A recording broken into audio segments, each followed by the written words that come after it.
আসসালামু আলাইকুম, বিসমিল্লাহির রহমানির রহিম। আজ আমাদের ছাগলগুলো দেখবো, অর্থাৎ আমরা যে ছাগলের জন্য ঘরটা তৈরি করছি ওইটায় কিরকম খরচ হয়েছে সেটা বলবো ইনশাল্লাহ। তো আমরা এখানে 10টা আমরা ছাগল কিনেছি। তো 10টা ছাগলের ভিতর থেকেই 9টা মা ছাগল, একটা পাঠা। তো আমরা সবগুলোই দেশি ছাগল কিনেছি। তো এর ভিতর থেকে একটা হলো কি ক্রস। তো আমরা এই ক্রসটা কিনতাম না, যখন আমরা হাটে গিয়েছি ছাগল কেনার জন্য, তখন এই ছাগলটা দেখে আমাদের অনেকটা পছন্দ হয়েছে। তার জন্য আমরা সৌন্দর্যের জন্য এই ছাগলটা, আর আমাদের সবগুলোই দেশি ছাগল কিনছি। তো আমরা দেশি ছাগল কিনা একটাই কারণ, সেটা হচ্ছে দেশি ছাগল বছরে 2বার করে বাচ্চা দেয়। তো যখন বাচ্চা দেয় 3টা 4টা করে বাচ্চা দেয় আলহামদুলিল্লাহ। তার জন্য মূলত আমরা দেশি ছাগলটা কিনছি। আমরা যে পাঠাটা কিনছি এইটাও দেশি, কিন্তু এইটা আমরা কুরাসও কিনতে পারতাম, কিন্তু কুরাস কিনলে তো বাচ্চাগুলো কুরাস বেরোতো। তার জন্য মূলত আমরা পাঠাটাও দেশি কিনছি। যেহেতু আমরা এর আগে আমাদের ছাগলের খামার ছিল না, আমরা কখনোই ছাগল পুষিনি, যেহেতু প্রথম বংশ বৃদ্ধি করার জন্য আমরা সবগুলো দেশি পুষতেছি আলহামদুলিল্লাহ। আর আমরা এই ছাগলগুলো আমরা শুধুমাত্র রাত্রিবেলায় ঘরের ভিতরে রাখি, আর দিনের বেলা আমাদের ঘাসের জমি আছে ওইখানে ছেড়ে দিই।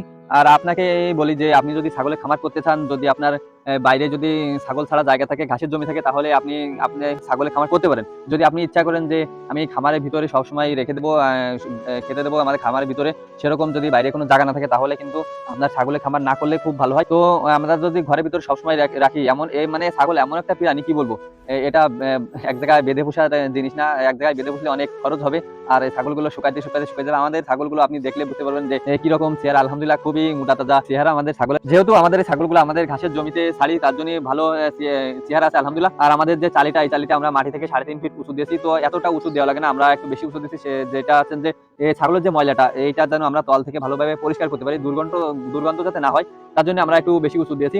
আর আমরা যে চালিটা ব্যবহার করছি, এটা হচ্ছে যে মেহগনি গ্যাসের রুয়ো দিয়ে করছি। তো এইখানে আমরা বাঁশের চড়া তো করতে পারতাম, কিন্তু বাঁশের চড়াটা দিয়ে করলে যা হতো সেটা হচ্ছে যে দু এক জায়গায় ফাঁক হয়ে যেত, ছাগলের পা ঢুকে পা ভেঙেও যেতে পারতো। তার জন্য আমরা একটু খরচ বেশি হলেও আমরা এইটা দিয়ে করছি। আর আমরা যে সাইডে দিয়েছি প্লাস্টিকের জাল দিয়ে, আমরা বাইরে সাইডে এরকম দিয়েছি, যাতে হাওয়া বাতাসটা ভালোভাবে ঢুকতে পারে ভিতরে, ভালোভাবে বেরোতে পারে। আর আমরা এই সাইডে যে বস্তা আছে, বস্তা কেটে সেলাই দিয়ে ভালোভাবে বেঁধে দিয়েছি। যখন বৃষ্টি হয় তখন আমরা এটা আবার নামিয়ে দিই। এরকম ভাবে আমরা ঘরটা করছি। আর আমাদের উপরে যে চালটা দিয়েছি, তো এইটা আমরা চালটা ব্যবহার করছি মাইটে টিন, অর্থাৎ সিমেন্টের টিন গুলা বলে। তো এইটা আমরা উপরে দিয়েছি। তো আমাদের এই সবগুলো করতে খরচ হয়েছে 29-30 হাজার টাকার মতো লাগছে। তো আমার একটু বেশি লেগে গেছে, যেহেতু আমরা একটু সবকিছু ভালো দেওয়ার চেষ্টা করছি তার জন্য।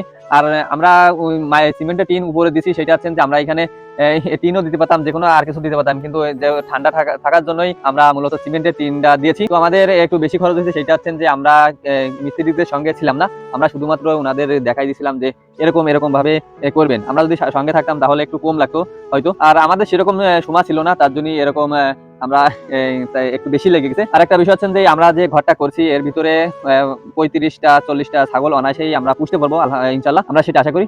তো এই ছিল আজকের ভিডিও। আপনারা সবাই আমাদের খামার জন্য দোয়া করবেন, যে যেন আমাদের খামারটা আমরা ভালোভাবে রাখতে পারি, যেন আমাদের খামারটা আরো বৃদ্ধি পাই। তো আপনারা সবাই ভালো থাকবেন, সুস্থ থাকবেন। আসসালামু আলাইকুম।